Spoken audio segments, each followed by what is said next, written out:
Good evening, students. I'm Smriti. I'm back, your history and English teacher.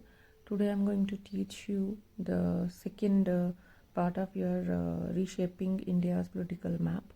मैंने आपको ये Vijayanagar kingdom तक पढ़ा लिया था, कैसे 1565 में बैटल ऑफ तालिकोट में विजयनगर किंगडम बुरी तरह से टूट जाता है और विजयनगर किंगडम धीरे धीरे 16वीं शताब्दी के आते आते कम्प्लीटली वैनिश्ड हो जाता है इंडिया के पॉलिटिकल मैप से।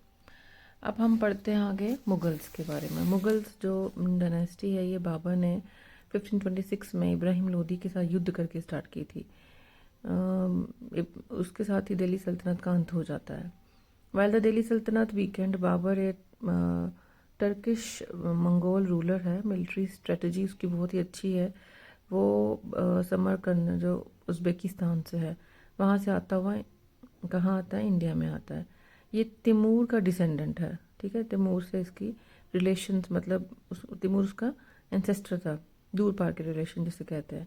बाबर इब्राहिम लोदी को हराता है 1526 की लड़ाई में और फर्स्ट बैटल ऑफ पानीपत में जो गन पाउडर का यूज़ करता है, जिसके कैसे वो हारते हैं क्योंकि गन पाउडर, आर्टिलरी और मैच लॉक गन्स, ये नई नई तरीके की वो जो यूज़ करता है अपने, जिसे हम कहते हैं ना कि अपनी चेंज करता है अपनी स्ट्रेटजी को।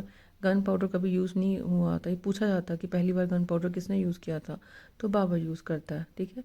और आर्टिलरी ले आता है, तोप खाने जैसे तोपें आ जाती हैं वहाँ पे, मैच लॉक गन्स आ जाती हैं, तो ये पहले कभी इंट्रोड्यूस नहीं हुए थे वॉरफेयर में। और इस मतलब इस बैटल से आपकी दिल्ली सल्तनत गायब हो जाती है, वैनिश्ड हो जाती है और मुग़ल साम्राज्य शुरू हो जाता है, ठीक है। The battle of Panipat A depicted in A copy of the Baburnama. Baburnama जो बहुत ही एक शानदार बुक है जिससे हमें हिस्ट्री की बहुत सारी चीज़ों का पता चलता है। वो किसने लिखी थी? ऑटोबायोग्राफी है बाबर ने ही खुद लिखी थी। अब हम पढ़ते हैं बाबर एंड इंडिया। अब इसमें वही है कि जिसने ऑटोबायोग्राफी लिखी है उसके ऊपर में उसने क्या लिखा है, बाबर्स मेमोइर्स।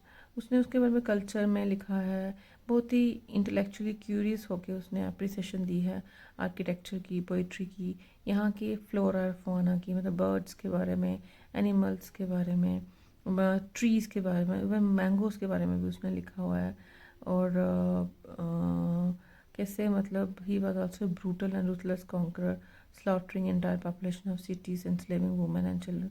उन दोनों यही था कि जैसे कोई नया रूलर आता है वो पुरानों को मारता है, मतलब बहुत ही प्लंडर करेगा, स्लॉटर करेगा, एनस्लेव करेगा वुमेन एंड चिल्ड्रन को, ठीक है। उनकी pride, erecting towers of skulls, मतलब मार मार के टावर ऑफ स्कल्स इकट्ठा करेंगे, पता नहीं, मतलब ये बातें थोड़ा डिस्कस करने पे उनका मन भी नहीं करता, लेकिन ऐसा हो चुका है हमारी हिस्ट्री में। तो Babur was a nostalgic about central Asia and found India to be country of new charms. तो यहाँ आता है वो, उसको काफ़ी फैसिनेटेड था इंडिया से, यहाँ के गोल्ड, यहाँ से सिल्वर से, यहाँ के सीजन्स को देख के। तो फिर जब यहाँ आता है तो वहाँ यहीं रह जाता है वो, और ये काफ़ी कुछ अच्छा अच्छा भी कुछ लिखता है जो यहाँ इसने की, इवन की कृष्णदेवराय के ऊपर भी लिखा हुआ है बाबरनामा में। बाबर की डेथ 1530 में हो जाती है। ये 4 लड़ाइयाँ लड़ता है जो बहुत ही फेमस लड़ाइयाँ हैं। और फिर इसका बेटा होता है कौन? हिमायू। ये हिमायू इसका बेटा है। तो वो इम्पार्सल, हिमायू इतना स्ट्रांग नहीं होता जितना बाबर होता है। तो जो शेरशाह सूरी है, सुर डायनेस्टी होती है, अफगान लीडर है। ये पहले एक बिहार के एक रूलर होते हैं, वहाँ पे किसी के अंडर सरदार था, तो वहाँ से उठ के ये शेरशाह सूरी को याद रखिएगा, बहुत ही शानदार रूलर रहता है और ये 10 साल रूल करता है और इंडिया की पूरी चेंज कर देता है पॉलिटिकल में। मतलब कि हर जहाँ जाता है वो युद्ध जीत लेता है, रोड तैयार करता है, जैसे ग्रैंड ट्रंक रोड, जीरी रोड बोली जाती है, वो कौन तैयार करता है? आपका Sher Shah Suri. Before this happen, Hemu. Hemu क्या है? स्किल्ड मिलिट्री कमांडर है, चीफ मिनिस्टर है, वजीर under one of the last Suri ruler के अंडर। वो भी दिल्ली को कैप्चर करता है और briefly under the royal name of the Hemchandra Vikramaditya, though enjoying some military success, he was injured on the battlefield, second battle of Panipat, which confronted by Babar's grandson। मतलब अकबर के साथ उसकी सेकेंड बैटल ऑफ पानीपत होती है हेमू के साथ, और हेमू हार जाता है, ठीक है। और who had him beheaded। Akbar soon declaimed Delhi for Mughals. मतलब जो अकबर है फिर से दिल्ली जो है वो मुगल्स के पास आ जाती है। बस बीच में शेरशाह सूरी के पास चली गई थी। अकबर बहुत ही महान रूलर है मुगल्स का। तो 13 की उम्र में ये अब अपना मतलब राजा बन जाता है, ठीक है। एक्सीडेंटल डेथ होती है, हिमायूं ना अपनी लाइब्रेरी की सीढ़ियों से गिर जाते हैं और उनकी डेथ हो जाती है। तो Akbar set out bring the entire subcontinent under Mughal control. His reign was blend of brutality and tolerance shed by ambition and strategy. कुछ वो काफ़ी कंक्वेस्ट करते हैं, अपने जो प्रेडिसेसर के उस पर पथ पे चलते हैं। ये अब ना चित्तौड़गढ़ को, ये राजस्थान के ऊपर इनकी नज़र जाती है, चित्तौड़गढ़ को ये बिसीज करते हैं, मतलब उसको कैप्चर करते हैं। कुछ जो राजस्थान के बहुत सारे एरियाज थे, कुछ के साथ तो ये मैट्रिमोनियल अलाइंसेस मतलब अलाइंस में बन जाते हैं, मतलब शादी कर लेते हैं। और कुछ है कि इनके आगे नहीं झुकते तो उनके साथ इनकी लड़ाइयाँ लगती हैं, ठीक है। और जोहर भी करती हैं औरतें। जोहर आपको क्या होता है, जोहर मैं आपको बाद में बताती हूँ। अभी Akbar order the massacre of about 30,000 civilians को मार देते हैं। सर्वाइविंग वुमेन एंड चिल्ड्रन को स्लेव बनाया जाता है। Akbar was 25 at the time. ये किसकी बात कर, चित्तौड़गढ़ की बात कर रहे हैं। और he sent a victory message which we have succeeded in occupying a number of forts and towns belonging to the infidels. Infidels यहाँ हिंदुओं को बोला जा रहा है। मैंने आपको बोला था इनफिडल्स किसको बोला जाता था, हिंदू को, मतलब जो नॉन मुस्लिम्स हैं। Have establish Islam here with the help of our blood thirsty sword we have erased the science of infidelity from their minds and have destroyed temples in those places and also over Hindustan, ठीक है। जौहर क्या होता था कि जब वहाँ के rulers हम पे अचानक से अटैक करते थे और हमारे राजाओं को हरा दिया जाते थे, तो अपनी चेस्टिटी को बरकरार रखने के लिए, प्राइड को बरकरार रखने के लिए, ताकि वो हमें कोई स्लेव ना बना, हमें कोई स्लेव ना बना सके, कैप्चर ना, औरतें क्या कर देती थी, अपने आप को प्रिजर्व करने, ऑनर को प्रिजर्व करने के लिए आग में कूद जाती थी, ठीक है। When Akbar finally broke into the Chittorgarh fort, hundreds of Rajput women led by the queen and noble women committed jauhar, को आग में कूद जाती थी। मतलब एक बहुत बड़ा बात है किसी का आग में कूद जाना। आप इसे नॉर्मल मत लीजिए कि अब डर के मारे कि हमें कोई लूट के ना ले जाए, हमारी इज्जत पे कोई हाथ ना डाले, तो औरतें अपना ऑनर बचाने के लिए आग जलाती थी और उसमें मासक्र मतलब बहुत बड़े मात्रा में आग में कूद जाती थी, ठीक है। उन औरतों को हमें सच में नमन है, उन औरतों का जो इतना बड़ा स्टेप उठाती है। क्या करे इंसान, मतलब वो they are very brutal actually. तो उनके हाथों चढ़ने से अच्छा है, अपनी ज़िंदगी को नर्क बनाने से अच्छा है कि आप आग में कूद जाएं। तो ये उसको वो गले लगा लेती थी, ठीक है। तो फिर अब यहाँ बताएंगे कि ये वो जो मनार्च है, should be ever intent on conquest as his empires grows का, जैसे एम्पायर बढ़ता जाता है काफ़ी, मतलब ना वो स्ट्रॉन्ग रूलर तो है ही अकबर। हाँ, तो वो मैरिज अलाइंसेस में भी आता है। मैंने कहा ना कि कुछ में वो पहले वो क्या करता था कि मैसेज भेजता था कि हाँ कौन कौन से नेबरिंग स्टेट्स किंगडम्स हैं कि जो उसकी उसको मतलब एक्सेप्ट कर लेंगे कि हाँ भैया हम आपकी सॉवरेनिटी एक्सेप्ट करते हैं, हम आपके अंडर आ रहे हैं। तो उनको तो वो कुछ नहीं कहता था, उनके साथ वो मैट्रिमोनियल अलाइंसेस में आ जाता था, ठीक है। जो नहीं मानते थे उनके वो अटैक कर देता था। अब क्या होता था कि जो काफ़ी इसकी राजपूत रानियाँ भी थी, regional leaders into his court abolish the jizya. Jizya tax होता and promoted the, jizya tax था जो नॉन मुस्लिम्स पे लगाया जाता था कि जो मुस्लिम नहीं उनको टैक्स लगाओ। तो डॉक्ट्रिन ऑफ फिर बहुत मतलब ये ना इसके कोर्ट में बहुत मिले जुले लोग थे, जैसे क्योंकि राजपूत भी थे, मुस्लिम्स भी थे, बाकी भी थे। क्योंकि ये मैंने कहा ना कि थोड़ा सा ओपन माइंडेड भी था, पर हम ये नहीं कह सकते कि बहुत ही टोटली ब्रूटल था। स्टार्टिंग में तो उसका रहा ऐसा, लेकिन बाद में जब उसकी शादियाँ होने लगी राजपूत रानियों से, जहाँ उसके रिलेशंस में आ गए, तो वो सभी धर्मों को समझने लगा। तो उसने एक पॉलिसी बनाई, सभी धर्मों के गुरुओं को बुलाया, सुलह कुल, ठीक है, कि पीस विद ऑल और tolerance of all faiths through interfaith dialogues and appointment of Hindu officials in I positions पे भी थे उसके बहुत सारे। उसके जनरल मानसिंह जो थे, राजा मानसिंह, वो हिंदू ही तो थे, जिसको अकबर ने काफ़ी ऊंचा स्थान दे रखा था। बीरबल भी हिंदू थे। Akbar expanded and stabilize his empire even gaining the support of many Rajput rulers.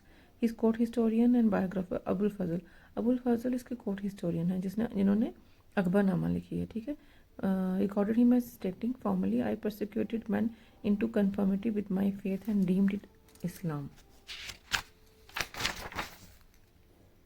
ये है अकबर जो है कि उसके उनके कोर्ट में कोई दो वो आते हैं, ये जैसे ये जो क्या कहते हैं, जो क्रिश्चियंस आते हैं, जेस्यूट्स आते हैं, उनके कोर्ट में काले कपड़े पहन के बैठे हों, dressed in black. As a grew knowledge धीरे धीरे उनको क्या लगता है कि मतलब कि मुझे सभी धर्मों से एक सभी धर्मों को लेके चलना चाहिए, तो सुलह कुल नाम की पॉलिसी चलाते हैं अकबर। हालांकि वो इतनी ज़्यादा फेमस नहीं हो पाती क्योंकि उनके जो अपने रिजिड मुस्लिम्स जो कोर्ट मेंबर्स हैं वो नहीं मानते। His long reigns lasted almost 50 साल वो रूल करते हैं, 1556 से लेकर 1605 तक। While its middle period was relatively peaceful, the final 15 years involved fresh military campaigns in Kashmir, Sindh and the Deccan and Afghanistan. ठीक है, अब क्या आता है, अब इसका ये पंचमहल है, 5 स्टोरी पंचमहल जो फतेहपुर सीकरी में है, Akbar near present day Agra में। ठीक है, अकबर ने बनवाया था। डिस्पाइट बीइंग इलिटरेट, अकबर पढ़े लिखे नहीं होते। Akbar became keen to explore Persian and Indian text, तो उनको बड़ी जानने की इच्छा होती थी कि भैया क्या कौन कौन से टेक्स्ट हैं जो बहुत ही फेमस है, इंडियन और पर्शियन टेक्स्ट। उनको ना वो मतलब दूसरी भाषाओं में अपनी उर्दू भाषा में ट्रांसलेट करने की कोशिश करते थे।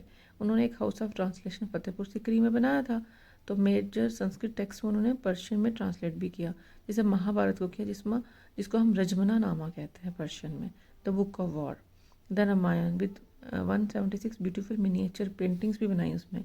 द भगवद गीता, द पंचतंत्र, इन्होंने अपने अपने पर्शियन में चेंज करवाया। ठीक है, अकबर सन जहांगीर, उनका बेटे का नाम है Jahangir, shared with his father love of art and architecture, वो आर्ट और आर्किटेक्चर में बहुत बिलीव करते थे और दक्कन तक अपना एम्पायर ले जाते हैं जहांगीर। फिर जहांगीर का बेटा है शाहजहाँ, वो क्या है, वो भी बहुत, जहांगीर को तो थोड़ा सा पेंटिंग में इंटरेस्ट ज़्यादा था और शाहजहाँ को ज़्यादा किस में इंटरेस्ट था, ज़्यादा आर्किटेक्चर में इंटरेस्ट था। Forts Shahjahan several rebellions and is best remembered as the builder of the Taj Mahal उन्होंने बनाया आगरा में। Taj Mahal is even today recognised as one of the greatest architectural marvels. ठीक है, अब ये है कि हिमायूज टॉम दिल्ली में, red fort in Agra, other classical art and music Indian also flourish during his time. हम उससे कैलीग्राफी भी उनके टाइम में, मिनिएचर पेंटिंग भी उनके टाइम में फ्लरिश की। ये मिनिएचर पेंटिंग इलिस्ट्रेट की हुई है, देखिए डिपिक्शन क्या है रामायण की, the well known episode of Rama chasing the golden deer, ये राम भगवान गोल्डन डियर को चेज कर रहे हैं, ये उनके टाइम की मिनिएचर पेंटिंग है।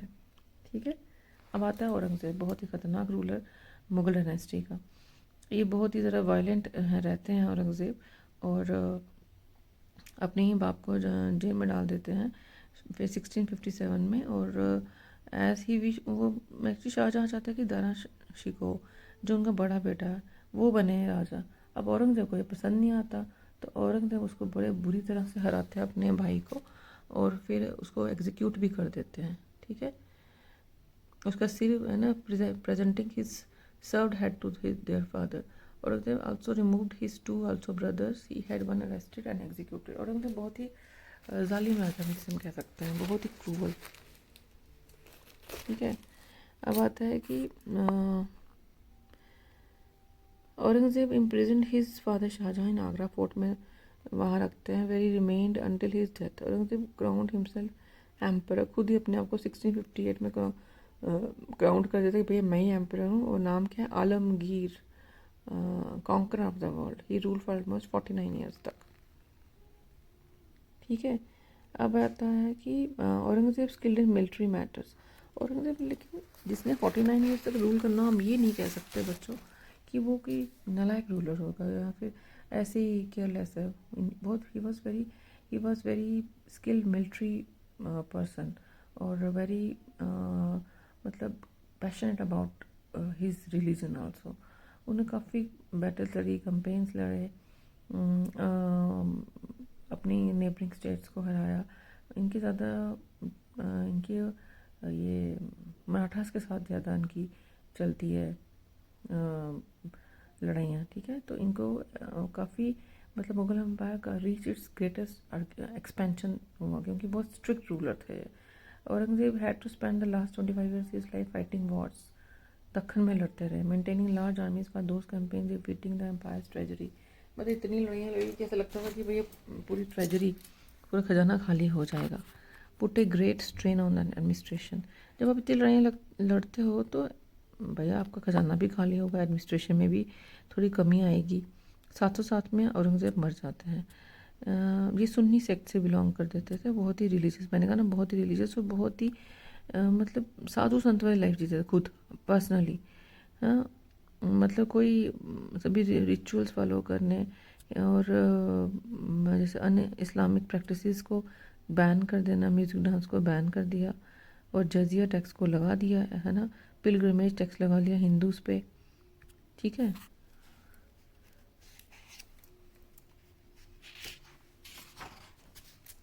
अब क्या आता है, औरंगज़ेब है holding a hawk with one of his son standing in front of him. ये औरंगज़ेब बैठे हैं हॉक को लेके। ठीक है, some scholars argue that Aurangzeb's motive were primarily political, establishment strengthened his dominance. Aurangzeb's own farmans edicts make him personal religious motives clear too. In 1669, for instance, he ordered governors of all provinces to demolish schools and temples of the infidels and put down their teachings and religious practice. मतलब वो मतलब अपने धर्म को फैलाने के लिए ज़्यादा काम करते थे, है ना। इन्फिडल्स मैंने बता दिया, मतलब जैसे हिंदूज हो गए या किसी और धर्म का हुआ, जैनिज़ बुद्धिज़्म का, उनको सबका तो मंदिर को तोड़ो। Temples at Banaras, Varanasi, Mathura, Somnath, among other many others destroyed. Jain temples को, Sikh गुरुद्वारास को। This aspect of Aurangzeb also visible in his persecution of Muslims और other sects. सूफीज को करना, जोरास्ट्रियंस को तंग करना। ठीक है, जैसे the religion Parsis in India originally from Persia. ठीक है, जोरास्ट्रियंस को तंग करना।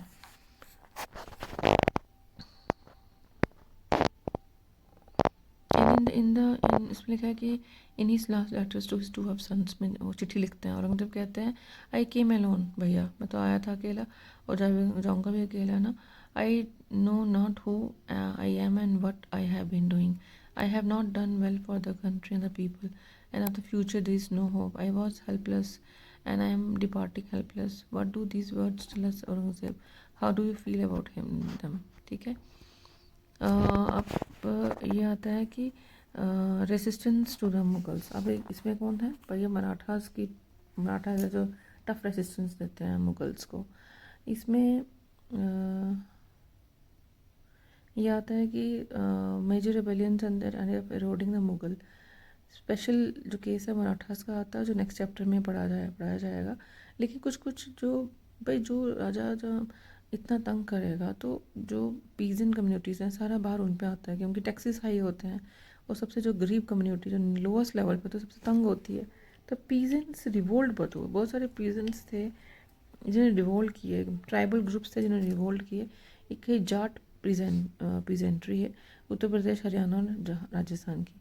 उन्होंने बहुत कहा कि भैया वो बहुत तंग थे इनके मुग़ल के एडमिनिस्ट्रेशन से, वो उनको मारते थे, उनसे हाई टैक्सेस वसूलते थे, सामान लूट के ले जाते थे, गरीबी, भूखमरी, फैमिन हो रहे हैं, अकाल पड़ रहा है, ड्रॉट आ रहे हैं, कुछ को ध्यान नहीं रखती थी गवर्नमेंट। ठीक है, तो वो बुरी तरह से उनको जाट लीडर को मार देते थे, जो भी रिबेल करता था उसको मार देते थे। लेकिन मतलब एक जाट पीजेंट्री का जो रिवोल्ट है बहुत फेमस है। फिर ट्राइबल ग्रुप से भील थे, गोंड से, संथाल्स थे, कोच थे, उन्होंने भी लड़ा इनके लिए। लेकिन वो इतने बड़े राजा से, इतने बड़े एम्परर से कैसे लड़ पाएंगे? मतलब उन्होंने तब भी अपने टफ रेसिस्टेंस दी इन ग्रुप्स ने। ठीक है, क्योंकि वो तंग थे, तरस थे इनसे।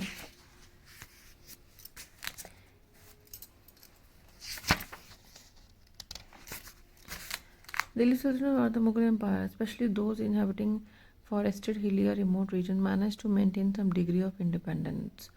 रानी Durgavati is remembered as a valiant. क्यों? ये अपने 7th में पढ़ा होगा कि गढ़ किंगडम की जो गोंड किंगडम है सेंट्रल इंडिया में, उनकी रानी दुर्गावती थी। तो फिर वो she rule wisely made her kingdom prosperous. उनकी आर्मी तो थी, 20,000 सोल्जर्स भी थे, 10,000 एलिफेंट्स भी थे। लेकिन when a general sent by Akbar attacked her kingdom in 1561, despite being outnumbered and unmatched in weaponry, she led her troops and fought bravely. कहाँ लड़ पाएंगी इतनी? क्योंकि मैंने कहा मुगल साम्राज्य बहुत फैला हुआ, बहुत ही स्ट्रॉन्ग बिल्ड हो गया था, आर्मी बहुत स्ट्रॉन्ग थी। तो भैया 20,000 आर्मी के लिए कुछ नहीं, उनके पूरा आधा हिंदुस्तान कैप्चर कर रखा था उन्होंने।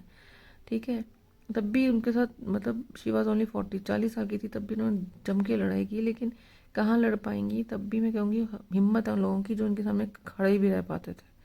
तो टफ फाइट थी उसने। She is still revered as a heroic figure in Indian history.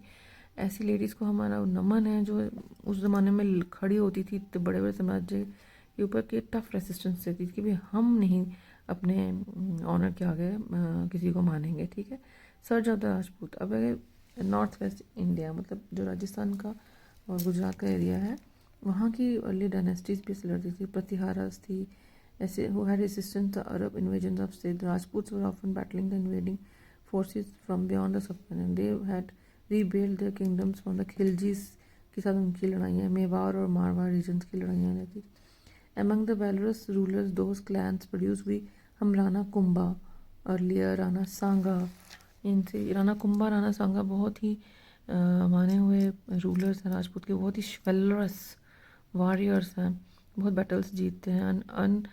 Ultimately meeting defeat against Babur at the battle of खनवा।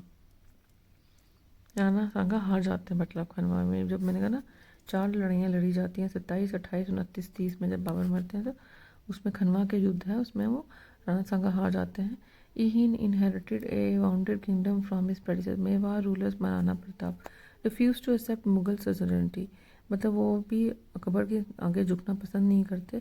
तो उनकी भी लड़ाई होती है हल्दी घाटी में, अरावली हिल्स में 1576 में। मुगल आर्मी का अपर हैंड रहता है, महाराणा प्रताप भाग जाते हैं, मतलब उनको भागना पड़ता है। उस सिचुएशन ऐसी हो जाती है क्योंकि मुगल आर्मी हावी हो जाती है और परस्यूट फॉर ये गुरिल्ला वारफेयर चलता है अरावली हिल्स में, हार्श कंडीशंस होती हैं और महाराणा प्रताप वो जम के लड़ाई लगते हैं, बहुत टफ लड़ाई लड़ते हैं, ठीक है। उनका भील का जो ट्राइब्स है उनका साथ भी होता है। लेकिन मैंने आपको एक बात कही कि ये जो एक तो बहुत सारे जो राजपूत रूलर्स हैं वो अकबर के साथ मिले हुए थे। इनके अंदर के भी जो होते थे ना, कब तब भी अब बड़े बड़े युद्ध कैसे हारते हैं राजपूत, कैसे हार जाते थे, क्योंकि जो इनके अंदर के कोर्ट में ऐसे कुछ लोग होते थे करप्ट हो जाते थे कभी कभी, है ना। तो वही अंदर की इंफॉर्मेशन दे देते थे, या कभी कभी कभी वीक भी पड़ जाते थे क्योंकि बहुत स्ट्रॉन्ग एम्पायर्स थे ये बहुत ही स्ट्रॉन्ग एम्पायर हो चुके थे, हर कोई हार इनके आगे झुक जाता था। ये एम्बलम देखिए, Bhil warrior on the left, ये भील है और ये महाराणा प्रताप है, उनका मेवाड़ का एम्बलम ही यही था। अब अहोम्स आते हैं। अहोम्स के बारे में भी आपने पढ़ा होगा 7th क्लास में कि अहोम्स थे ethnic group migrated from present day Myanmar से। Ahom kingdom during both sultanate and the Mughal periods the Ahoms rulers offer still resistance to attempts at expansion into north east, ठीक है। There unique paik system called an every able bodied man to provide service to the state through labour और military duty exchange for land grants. Paik system था कि भैया हर एक को अपना land अपनी सर्विस देनी पड़ेगी। This allowed the rulers to create public infrastructure and maintain a large standing force without a permanent army. और होम ने भी इनसे लड़ाई की, ठीक है। वो असम की साइड रहते थे। तो पायक सिस्टम था कि भैया हर एक को पायक सिस्टम में क्या होगा कि every able bodied man to provide service for the to the state through labour और मिलिट्री ड्यूटी देनी in exchange for land rights से, ठीक है। तो 17th सेंचुरी में Aurangzeb met Mughal forces briefly capturing the Ahom capital Garhgaon. The Ahoms use their knowledge of the terrain, उनको knowledge था अपनी एरिया का, भैया वो डेंस फॉरेस्ट है असम का, तो अभी भी बहुत ही जिसे हम कह सकते हैं अनडिस्कवर्ड कुछ एरियाज़ हैं, बहुत ही डेंस फॉरेस्ट हैं, हिल्स हैं, रिवर्स हैं, तो वो बहुत ही गुरिल्ला टैक्टिक्स यूज़ भी करते हैं उन पे। ये तो मुगल्स हैं, ये तो नॉर्थ में रहते थे, तो ये उधर नॉर्थ ईस्ट में चले जाते हैं इन पर अटैक करने के लिए। तो बैटल ऑफ सरायघाट 1671 में ब्रह्मपुत्र रिवर के दौरान वहाँ पे लड़ी जाती है जहाँ पे आजकल गुवाहाटी है। तो अहोम का military commander Lachit Borphukan और 10,000 आदमी defeated Mughal force of 30,000। Ultimately the Ahom were able to preserve the independence. कहने का मतलब ये है, टेरेन का मतलब है, टेरेन होता है कि अपना एरिया। अभी चल पड़े हैं जी, ये रहते थे इधर दिल्ली के आसपास के क्षेत्र में, जैसा मध्य प्रदेश हो गया, थोड़ा सा साउथ हो गया, ये चल पड़ते हैं अहोम से को कब्जा पाने के लिए, जो रहते हैं नॉर्थ ईस्ट असम में, जो उन दिनों बिल्कुल ही अनटच्ड एरिया था। इनको वहाँ का ना टेरेन पता, ना वहाँ की ज्योग्राफी पता, तो वो अच्छी सी वहाँ पे उनको करारी हार ओम से मिल जाती है। Ram Singh, the general of the Mughal army, praised the home warrior of these terms. Every Assamese soldier is expert in rowing boats, in shooting arrows, and in digging trenches, and in wielding guns and cannons. I have not seen such specimens of the versatility in any other part of the India. मतलब एक ही soldier को सब कुछ करना आता था, ऐसी versatility हमें नहीं देखी कि कोई एक उनको बोट भी आएगी चलाना, एरो चलाने भी आएंगे, डिग भी कर लेंगे ट्रेंचेस को। ठीक है। A play commemorating the battle of Saraighat with an Ahom boat in the foreground, Saraighat war memorial park.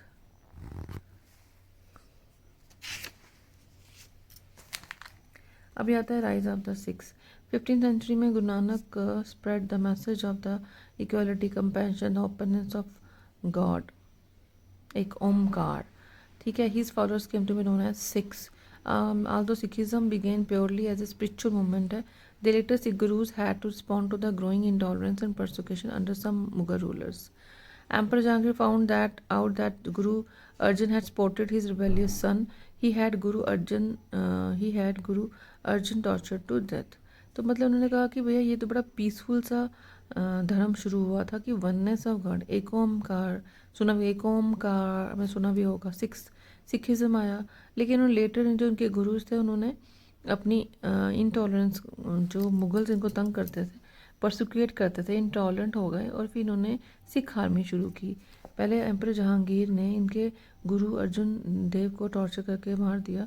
इनको लगा कि शायद जहांगीर के बेटे को वो लोग गलत सपोर्ट कर रहे हैं, है ना। This प्रॉमटेड Guru Arjun sun and successor Guru Hargobind to introduce martial training. अब जी जो उसको गुरु हरगोविंद थे उन्होंने मार्शल ट्रेनिंग देनी शुरू की और सिख आर्मी तैयार की कि हम अब लड़ेंगे, बहुत हो गया इनका। In the context of chapter Punjab refers to the vast region now split across India and Pakistan. The Sikhs sacred text book क्या है? Guru Granth Sahib was first compiled by Guru Arjan ने उसको कंपाइल किया। Guru Tegh Bahadur hymns were added, उसमें ऐड की गई later. In stresses that there is one God for all who established the earth as a home for dharma and enjoins Sikhs to practice truthfulness, compassion, humility and self-control among other values. Example, truth is higher but highest still is truthful living.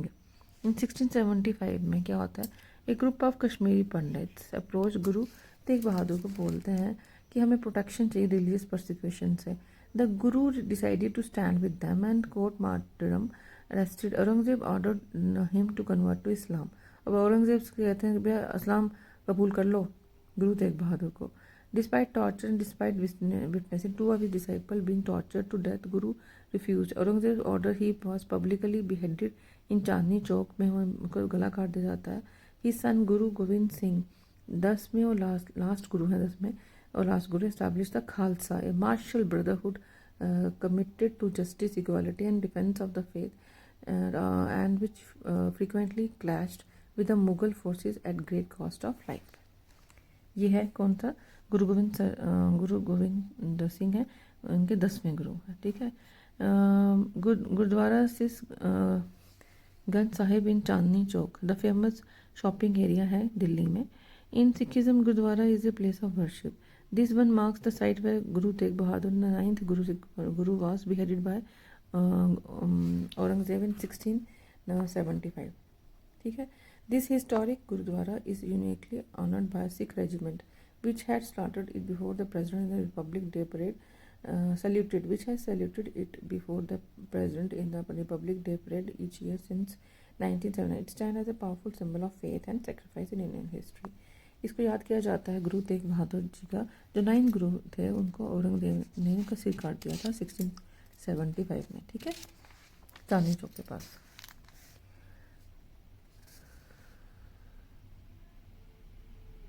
अब है कि at the Mughal empire decline specially under the onslaughts of the Marathas. अब आगे देखोगे Maratha several Sikh confidences emerged in Punjab region and they were ultimately धीरे धीरे जो मैंने कहा ना कि ये सिक्स खड़े खड़े हो जाते हैं, इनकी आर्मी खड़ी हो जाती है, तो इनकी एक कॉन्फिडेंसी बन जाती है और वहीं से महाराणा रंजीत सिंह जन्म लेते हैं 19वीं सेंचुरी में। वो बहुत ही महान और शिवलरस और ग्रेट वॉरियर। उनके military equipment, diplomatic skills and religious tolerance allowed him to establish strong and centralized Sikh empire, which spanned much of the northwest, including parts of the Kashmir, till the mid 19th century. This empire resisted both Mughal remnants and later British expansion. ठीक है, अब एक जो administration है India की दिल्ली सल्तनत की, मैं अगले आपको मैं वीडियो में पढ़ाती हूँ। ये है आपकी चीफ डायनेस्टीज। पहले पहले दिल्ली सल्तनत तो मैंने पढ़ा दिया आपको, फिर मुग़ल आ गए, अहोम्स, उधर से Ahoms, eastern Ganga kingdom, Gajapati kingdom जो उड़ीसा वाले हैं, होयसलास विजयनगर साउथ में, मेहमानी साउथ में, राजपूत मेवाड़ मारवाड़, और सिख जो हैं पंजाब में और कश्मीर में जो फैले हुए हैं। ठीक है, ये को मेन में ना याद रखने हैं आपको। ये कि think about it, why do you think guru Tegh Bahadur endure torture rather than convert? भाई उन्होंने टॉर्चर क्यों एंड्योर किया? वो अपना नहीं छोड़ना चाहते थे अपना धर्म, ठीक है, वो कन्वर्ट नहीं होना चाहते थे। Why did he think he sacrifice would make a difference? Yes, उनका जो सेक्रीफाइस किया उन्होंने बहुत बड़ा डिफरेंस किया, उससे कि सिखिज़म जो उनके 10वें गुरु थे वो एकदम से मतलब उठ खड़े हुए कि अब हम इनका टॉर्चर बर्दाश्त नहीं करेंगे, हम इनके टफ रेसिस्टेंस देंगे मुगल्स को। What values did the Sikh gurus and the Khalsa embody? जो इनके गुरु हैं, इनके 10 गुरुज हैं, और उस खालसा जो पंथ है वो इसलिए इस्टेब्लिश किया गया जब इनको तंग किया गया। ये तो इनका तो एक ही था कि भैया वननेस ऑफ गॉड, यहाँ पे एक ओमकार। और धीरे धीरे जब तंग किया गया तो उन्होंने अपने आप को बचाने के लिए, अपने अपने ऑनर और वैलर को रखने के लिए ने खालसा पंथ की स्थापना की। How are they relevant in today's world? अभी भी जो है इनका सिखिज़म एक बहुत ही अच्छा और बहुत ही प्यारा धर्म माना जाता है, और आज तक चल रहा है वो धर्म। अब तो उसको 300 साल हो गए बने हुए, 300 साढ़े 300 साल हो गए, तो काफ़ी मान्यता है उस धर्म की। वो पूरे विश्व में छाया हुआ है, जो सिक्स हैं वो पूरे विश्व में छाया हुए हैं, और आज भी अपने धर्म को बहुत ही अच्छे से मानते हैं वो लोग। बहुत ही सिंपलिसिटी भी है उनके धर्म में, मैं ये कहूँगी, है ना, तो बहुत ही रेलिवेंट है। तो अब रहेगी इनकी एडमिनिस्ट्रेशन, और एडमिनिस्ट्रेशन का वीडियो मैं आपको आगे बना दूँगी, क्योंकि ज़्यादा रहा नहीं, आपका चैप्टर ख़त्म नहीं। जब आगे बनाऊँगी ना आपका क्वेश्चन आंसर भी कवर कर दूँगी उसी के साथ ही, है ना। Okay students, thank you so much. और प्लीज़ थोड़ा फोकस किया कीजिए, कभी कभी लाइक सब्सक्राइब और कमेंट कर दिया किया करो। मुझे तो पता ही नहीं चलता कि कोई कमेंट, 2-4 कमेंट आते उसके बाद कोई कमेंट ही नहीं आता है। प्लीज़ थोड़ा देखा कीजिए। मैं तो आपको बहुत सिंपल तरीके से चैप्टर पढ़ा दिया। इस चैप्टर में आपको इतना डीप दिया ही नहीं हुआ, बहुत ईजी ऊपरी ऊपरी तरीके से आपको पढ़ा दिया हुआ है। पहले जो मुझे लगता है जो NCERT थी, थोड़ा वो बहुत डीप नॉलेज है कि चीज़ को बहुत ही कीनली ऑब्जर्व करके मुझे लगता है लिखा गया था। अब ठीक है, आपके हिसाब से आपको ज़्यादा जो बच्चे की बार बोर हो जाते थे, इस टोटली बोरिंग नहीं है।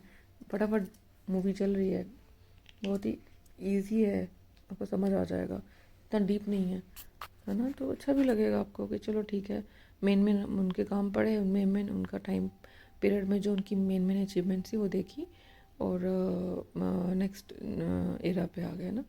Okay, thank you so much students, good night.